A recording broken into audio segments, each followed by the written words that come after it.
Don't let anybody make you think that God chose America as his divine messianic force to be a sort of policeman of the whole world. God has a way of standing before the nations with judgment, and it seems that I can hear God saying to America, you are too arrogant.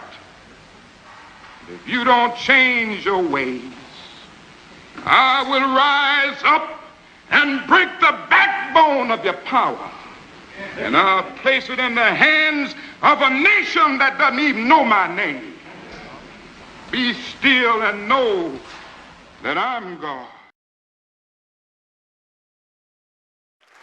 But no, when I got the news that my dear brother Barack Obama, President Obama, was going to put his precious hand on Martin Luther King Jr.'s Bible, I got upset. And I got upset because you don't play with Martin Luther King Jr. and you don't play with his people. And by his people, what I mean is people of good conscience, fundamentally committed to peace and truth and justice, and especially the black tradition that produced him.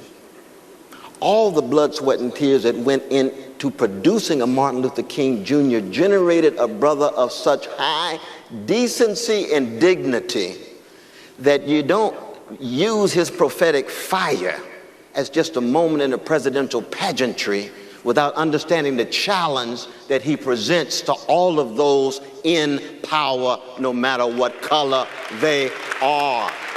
No matter what color they are. So the righteous indignation of a Martin Luther King Jr. becomes a moment in political calculation. And that makes my blood boil. Why? Because Martin Luther King Jr., he died owing to 3 crimes against humanity he was wrestling with.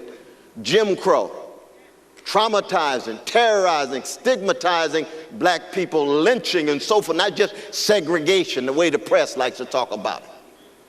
Second, carpet bombing in Vietnam, killing innocent people, especially innocent children. Those were war crimes Martin Luther King Jr. was willing to die for. And thirdly was poverty of all colors. He said it's a crime against humanity for the richest nation in the history of the world to have so many of its precious children of all colors and living in poverty, and especially on the chocolate side of the nations, and on Indian reservations, and brown barrios, and yellow slices, and black ghettos then. We call them hoods now, but ghettos then. So I said to myself, okay, there's nothing wrong with putting your hand on the Bible, even though the Bible's talking about justice, and Jesus is talking about the least of these. But when you put it Martin's Bible, I said, this is personal for me, because this is a tradition that I come out of. This is a tradition that's connected to my grandmother's prayers and my grandfather's sermons and my mother's tears and my father's smile. And it's over against all of those in power who refuse to follow decent policies. So I say to myself, Brother Martin Luther King Jr., what would you say about the new Jim Crow? What would you say about the prison-industrial complex? What would you say about the invisibility of so many of our prisoners? So many of our incarcerated, especially when 62% of them are there for soft drugs, but not one executive of a Wall Street bank gone to jail. Not one. Martin doesn't like that. Not one wiretapper. Not one torture under the Bush administration at all. Then what'd you say about the drones being dropped on our precious brothers and sisters in Pakistan and Somalia and Yemen? Those are war crimes, just like war crimes in Vietnam. Martin Luther King Jr., what would you say? My voice hollers out, then don't tame it.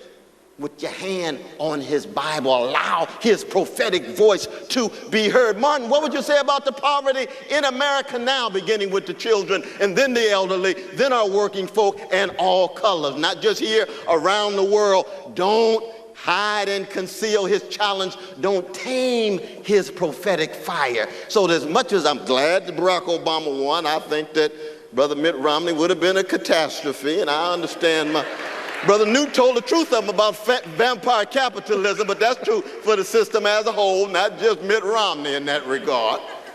But when Barack Obama attempts to use that rich tradition, Frederick Douglass and Ida B. Wells Barnett, use the tradition of A. Philip Randolph, use the tradition of Rabbi Abraham Joshua Heschel, use the tradition of Tom Hayden and so many others struggling to produce that voice that pushed Martin in the direction that he did, I get upset. People say, oh, Brother West, there's Smiley and West hating Obama. No, we just loving the tradition that produced Martin Luther King Jr., and we're not going to allow it to be in any way sanitized, deodorized, and sterilized. We want the subversive power to be heard. That's what made me think when he said he's going to put his hand on that Bible.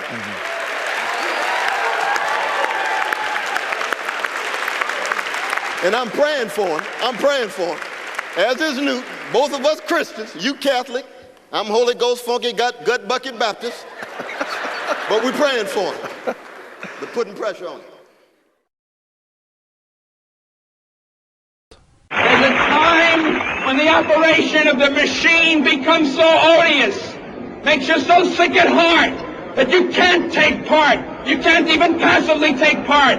And you've got to put your bodies upon the gears and upon the wheels, upon the levers, upon all the apparatus, and you've got to make it stop. And you've got to indicate to the people who run it, to the people who own it, that unless you're free, the machine will be prevented from working at all.